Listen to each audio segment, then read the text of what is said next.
I got soaked out a little bit, yeah. There you go. All right, go. This is Phoenix Trout. Oh, in the back. TV link to Frankfurt, Germany. No.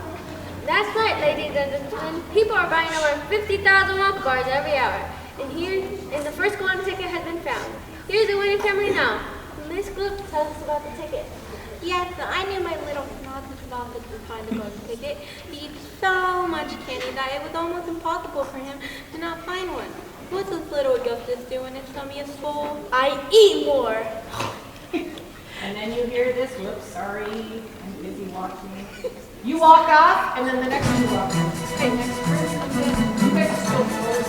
Who's the next It's group? Veruca and her father. I like her. So Abby, yep. Danielle, you're just going to stand there. You guys are passing the Just come over here, just. You might as well get used to it. She's an interview. Come up here. Don't get shy. You got this. There you go. And you. Oh, but you're a boss. Yep, you're right there in the middle. Okay. All right. Don't you keep moving back. Don't, yeah, go back there. There.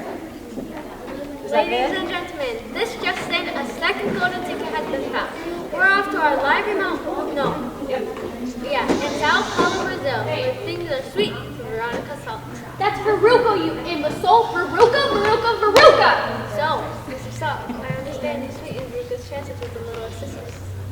I am in the nut biz. As soon as my little girl told me she needed to have one of these golden tickets, I bought hundreds of thousands of Wonka bars and made my factory girl and shelter wrappers. My father will have you fired for mispronouncing my name. Won't you, Daddy?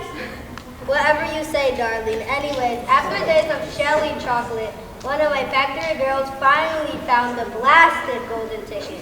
I let her take the lucky piece of chocolate home to her 17 kids. How generous. Daddy, I want her fired